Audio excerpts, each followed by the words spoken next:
Hey guys, welcome back to Karting with Chris. Before we start the video, there's something I gotta show you. Ben? Now isn't that the coolest thing you have ever seen? Look at that. And look, it just gets better. I mean, unbelievable. This car is ahead of its time. Truly unbelievable. Never seen anything better. Wow.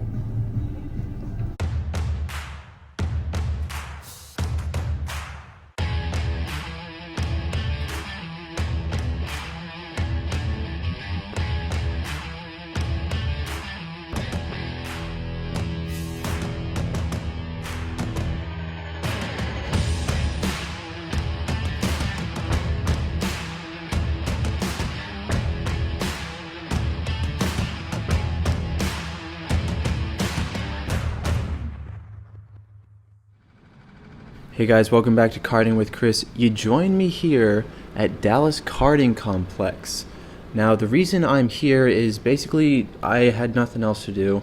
I saw there was a rental league race and I decided to join. And they kind of threw us for a bit of a curveball. If you haven't noticed already, we are going backwards. So the last video I did, we were going forwards. It was my first time racing here, and now we're going backwards, and it's my first time going backwards. So we're on the warm-up lap here, and you can see there are different strategies going on here. A lot of people are going for the weave around and warm up your tires strategy. I've gone for the too cool for school strategy, and I'm not going to weave around and warm up my tires. So before we get into this race, I'd like to say during qualifying, it was not a good qualifying. As you can see, we qualified 16th, not a good result. But during qualifying, I was trying to learn a new track, and most of these people here had done backwards before, so kind of at a bit of a disadvantage, but not really. But another thing to note going into this race is that my kart really did not have any brakes. I have no brakes. You've just hit our car. I know, but I haven't got any brakes. So if you see me braking really early through some of the braking zones, because I don't got any brakes. So that's enough of the driver excuses. We've pushed those out of the way now. So before this race started, I did ask someone, how do these backwards starts usually go? And pretty much everyone said they're absolute carnage. So to start this race, I'm going to take it nice and easy. I know I usually do that when I start in the back, but it hasn't gone wrong for me before. So the flagman's waving green, we're good to go. We're just going to take it easy. We've been told there's carnage, and usually people aren't wrong about that. So immediately we're going to get passed by two people. We're down into 18th now. And sadly, no one got murdered at the start. So, there wasn't the carnage we were expecting. Going through this corner right here, this guy absolutely kills himself. So there was one murder. And my quick reflexes caused me to pass him. So sadly, there was not a mass murdering of people, but looking further up ahead, we can see someone is mowing the grass.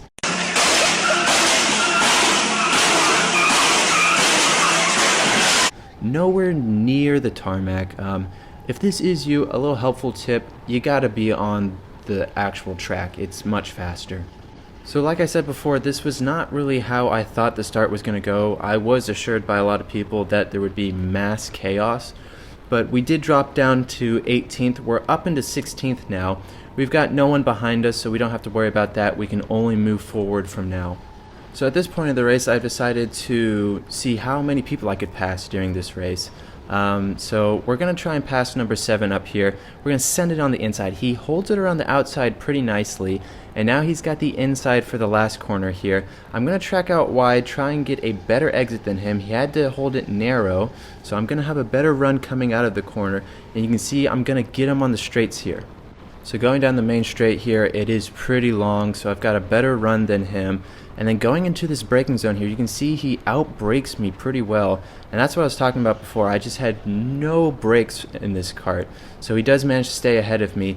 We've got kart number 32 here. We're going to hold it around the outside. He decides to push me out wide, give him a gesture. And that person is actually our friend Aiden. He was here racing with us today. And he qualified pretty highly, but he said that this kart number 32, was absolute trash. I'm the trash man. So we see Aiden going side by side with number 7 here. He's going to try and go side by side through the chicane. I'm going to back off a little as we see cart number 7 graze the tire wall here. Aiden's got poor momentum coming out of the chicane. We're going to go up into 15th, and we're going to try and pass number 7 as fast as possible. Going to this corner up here, we're going to send it on the inside. Same corner we tried to pass him in before, but this time we're going to brake a little later and then pass him, and now we're up into 14th. So looking further ahead, we can see that there's quite a gap to the group ahead, but I know that they are still fighting. People around this track, unless you're at the top, don't really work together. They're constantly trying to pass you. And so if you're in a scenario like I am, where you're trying to catch up to people, it helps a lot. So when you're entering these rental races, you got to keep one thing in mind, and that one thing is these carts get used by the general public all day, every day.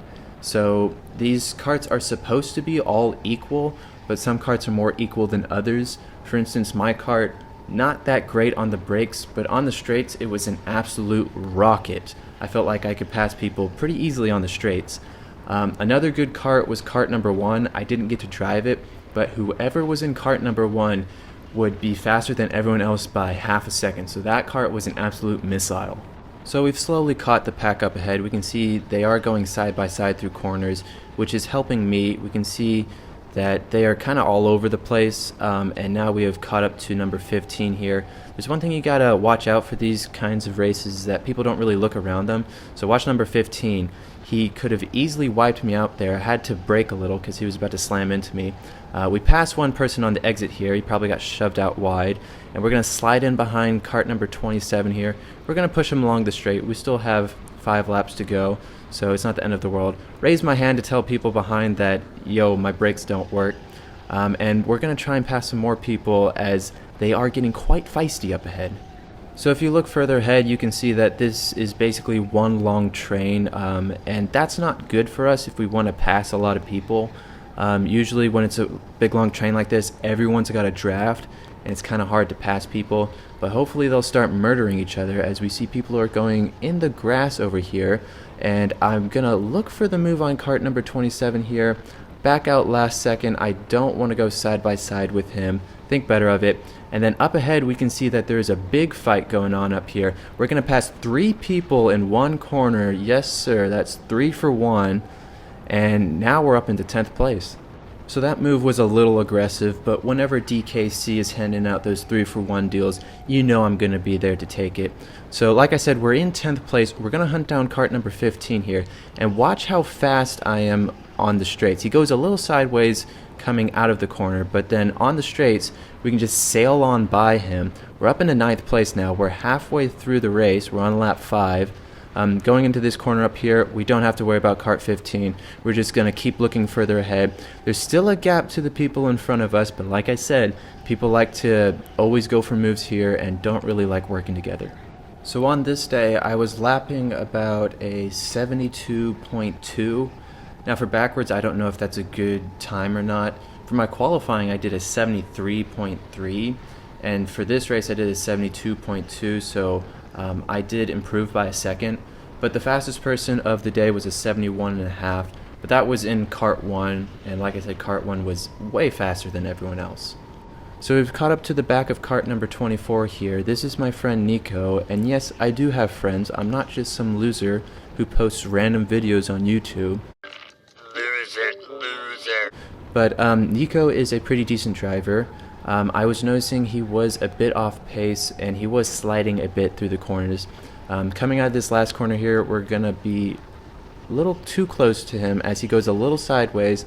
I couldn't quite go around him, and so we're going to have to just stay behind him. But I am wanting to pass him because he is making some mistakes, and we got to keep going forwards. That's a common thing I try doing at these rental races. Don't follow people too closely unless you know their driving style, because people did make mistakes here and there. Heck, I made mistakes all the time. You know, I'm not perfect. I'm not saying I'm perfect. But sometimes you gotta just not follow people too closely, because when they do go sideways, it can be hard to go around them if you're too close. So we're still behind Nico here, and the further up you go in the positions, the harder people are to pass. So Nico's putting up a good fight here. Going through the chicane, he gets extremely sideways, and like I said, I was just too close. Going into this corner up here, I'm just going to send it on the inside. He's still around my outside. He held it pretty well. He's right there. But going into this corner right here, I hold him narrow, make him go in super narrow, hold it around the outside, and now we're up into 8th place. So we're rounding out the last corner here, and we are about to start the second to last lap. And there are 3 karts in front of us. Remember, we started in 16th, dropped down to 18th, and now we're up into 8th. Let's see if we can get some more positions. Again, we're on the second to last lap here. You see the people in front are fighting, and that is good news to us. Hopefully they wipe each other out and we can get some easy positions. So the 3 people in front are 5th, 6th, and 7th position. Hopefully we can get 5th position. I mean, that'd be a Karting with Chris video confirmed. The 2 people in front are fighting a little more than the person in 5th place, which will allow 5th place to pull away. As they go side by side through this corner, it is clean racing from these people, so nothing dirty happening yet. Going through the chicane here, you just got to keep it smooth. Don't treat it as a corner, but treat it as a straight. And you can see we've slightly gained on them, not that much though. The person in 5th is slowly pulling away, so we got to pass 7th and 6th pretty quickly. So we're going into this left-hander up here, and you can see the amount of understeer my kart gets, and this is just a textbook bottle job. I mean, if you look in how to drive like crap, I'm on chapter 1. So all that work we just did trying to catch up to these 2 people in front of us, gone to waste. We still have 1 more lap to go. They're still battling, so that will allow us to catch up, but the person in 5th is long gone. We're going to have to settle for 7th or 6th position. So fortunately, we don't have anyone behind us challenging us for 8th position, so we don't have to worry about getting past. We just got to focus on passing these 2 people in front of us. They are battling quite a lot, so that's good for us. They also don't know I'm here, so that's probably why they're battling so much. So if they do mess up, I'll be right there to pounce on them. Going through this corner up here, they go side by side. I get the inside for this right-hander here. I'm going to have the inside for the chicane, hold it nice and perfectly if I do say so myself. And now we're up in 7th place. There's still 1 more position to be gained here, and the lap is not over yet. So now we do have someone behind us, and we do have to be conscious that this person will try and pass us. But we're just going to be on the offensive, try and attack kart number 10, as he doesn't go defensive through the last corner here, which was his biggest rookie mistake of the year. And now we're on the straight here. There's nothing he can do, and we're going to end up in 6th place. So overall, if you look at the race as a whole, I started in 16th, dropped down to 18th, and went up into 6th place. Wishing I could have gotten that 5th place. It was right there. Maybe if I didn't dip a wheel, it could have changed. But that's all I have for today. If you liked the video, please subscribe, and if you have any questions, suggestions, or opinions, please comment below. Thank you guys for watching, and have a good day.